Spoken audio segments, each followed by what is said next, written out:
Hello, everybody. This is Matthew Brand. Welcome to the Amethyst Podcast. And today I am continuing on with the Avatar and Tarot series, where I'm taking tarot cards and relating them to Avatar characters to help better illustrate the meaning. Now, in this episode, I'm going to be talking about the number one card, which is the Magician, and I'm relating it to the Avatar character Sokka.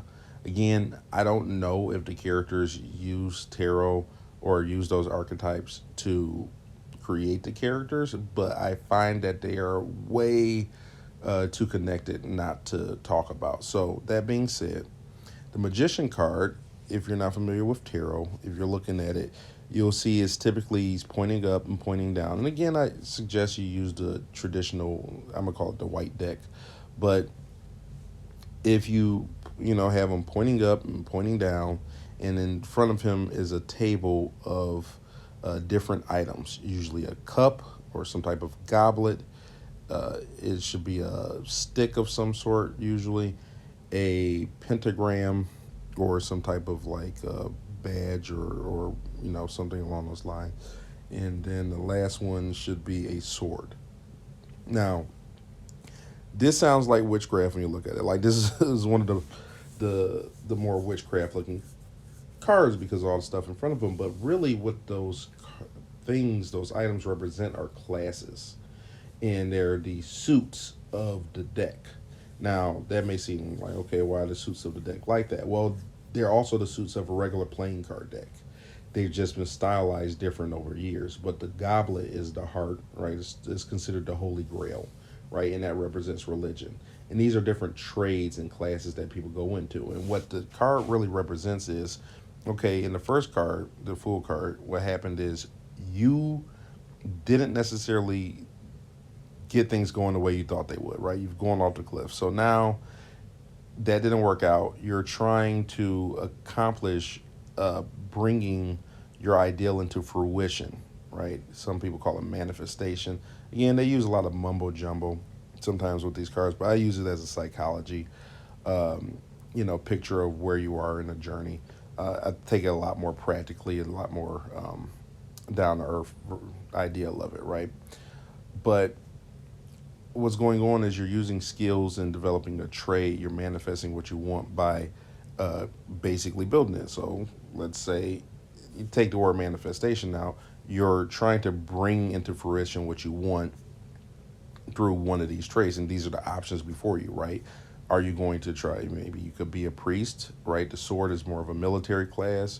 The club represents a peasant, more like merchant class, and the pentagram or little symbol over there that represents nobility, right?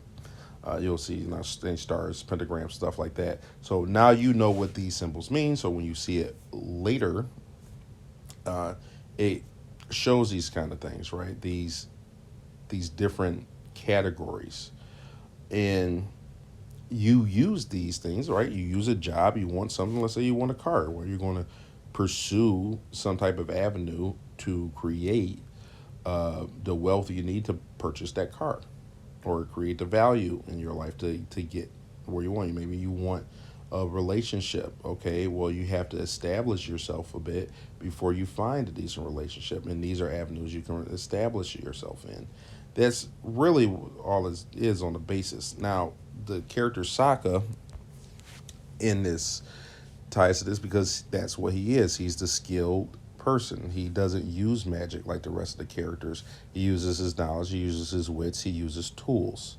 And he's, in some ways, he's a warrior. And sometimes, he's focused on making money and the practical ways of making money. He's intelligent, he's pursuing knowledge of these fields. And this is what's important about him. But in himself, he's not enough to do it. Even though he's intelligent, even though he's skilled, even though he knows how to fight, he cannot take on the greater challenges that's ahead of him. So if this card relates to you, like, okay, I'm using my skills, I'm gaining knowledge, and sometimes somehow you still feel stuck. Sometimes you need to reach outside of you to what's around you to accomplish your goal. And this is very tied to a lot of other characters. He's also the, I would say, ego of the group. right? So ego in psychology, id, ego, super ego. He's the practical one. And a lot of times the practical one needs other people there to get stuff done. You'll notice like a practical one in the show. What's the main Western story? I would say Harry Potter, right? It's one of the biggest Western stories. Well, in Harry Potter is the ego, but he really doesn't accomplish much on his own. He needs people around him. So a lot of times you're focused on what you can do or what you can make and making yourself better. A lot of times the magician needs to learn to, or not the magician, but the people who fit into that card, right? They fit into that stage of their journey, need to focus on finding people around them to help further their goals. Even if you are in one of these classes, right? It helps to have people and connections and things like that to make your dreams come true. And that's really what this card is talking about. What you're using to make your dreams come true. One of the phrases used, as above, so below. Now, as far as it comes to the mystical mumbo jumbo, this card is kind of under the category of one of the, I don't want to say pagan gods, uh, Mercury, or some people may say Hermes, right? Hermetic culture. You have the, what's the Viking Norse mythology, Odin, right? They're actually, honestly, not there. This is up for debate, but they're honestly really the same pagan god.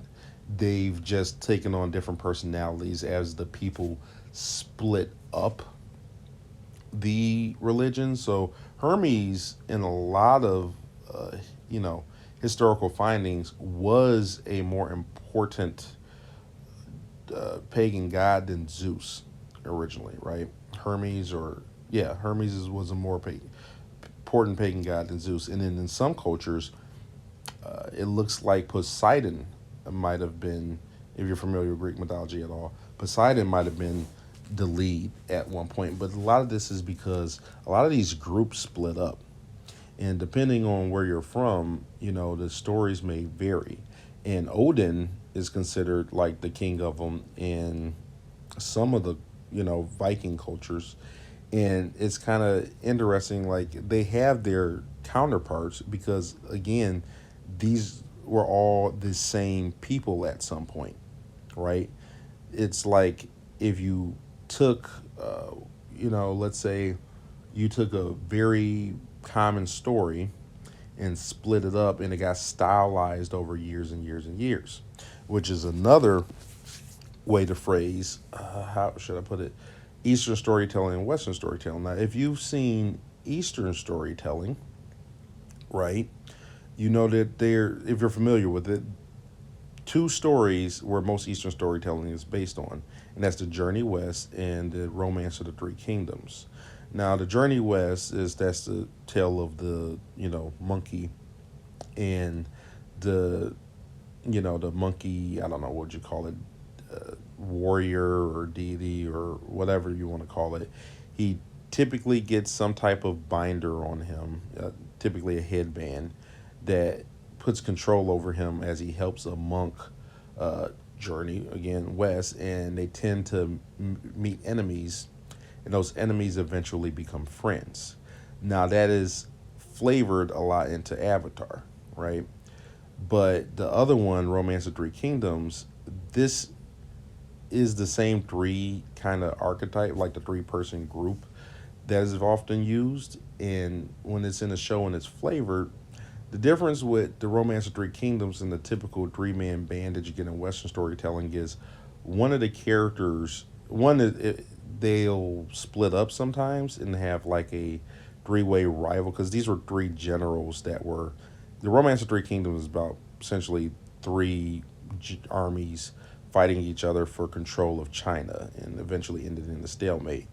And one of the characters, usually the super ego character, the moral compass of the group, takes a downward spiral. And that doesn't happen as much as Avatar because, again, this is a Western story with Eastern flavorings to it. So they have the Journey West, where they make, the people who were former enemies eventually become companions. But as far as the Romance of Three Kingdoms, it's got a little bit of that in there, but for the most part, these three are complete companions throughout the entire show. I just wanted to point that out because if you were to look at other animes, and if you're familiar with anime, maybe it's not animes, maybe other just other anime, but the point is, if you look at other anime, what you may notice is that these stories are told differently.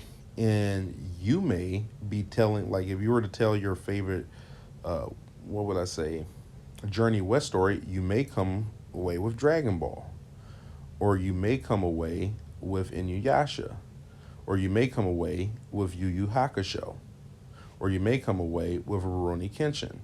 All of these shows follow that that base story, right? They're going on a journey. Their enemies, former enemies, are becoming companions or friends, and as they move forward, they, it's more about the journey than the actual goal. And the goal is going to get there eventually, but that's how it goes. But if you were to talk, say, who was the main character of Inuyasha, you would say it was a dog.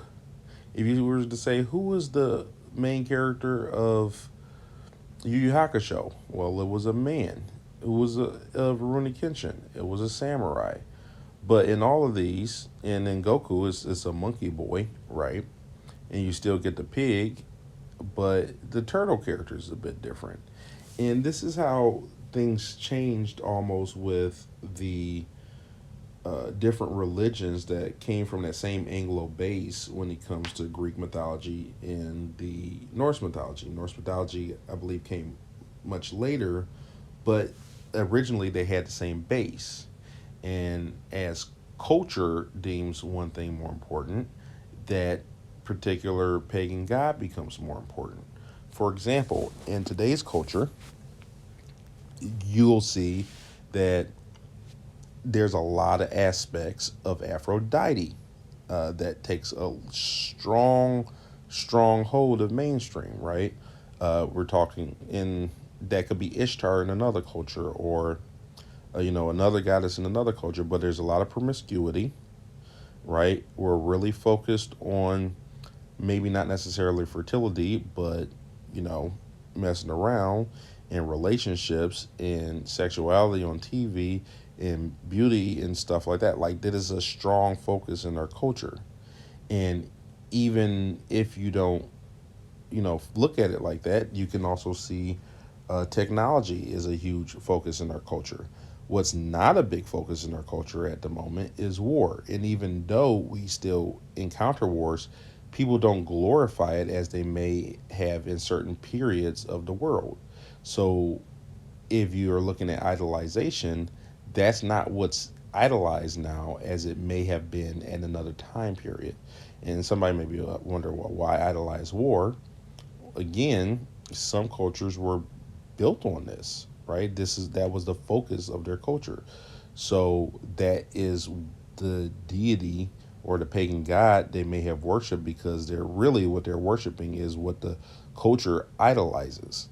That's all a pagan deity is, what the culture or something that people idolize, right, at a time. And the reason I'm going through all of that when talking about these tarot cards is because they can also reflect something that you're idolizing that may be hindering your progress, right? And that's something you should always be conscious of, especially if you're a Christian. That being said, I thank you for tolerating this and enjoying it. I hope this was informative to you in some manner. If you learned something new, please hit me with a like. And other than that, uh, I'd like to hear some positive feedback or maybe some constructive criticism. Feel free to leave it in the comments. If you want to see more of it, let me know. Peace out.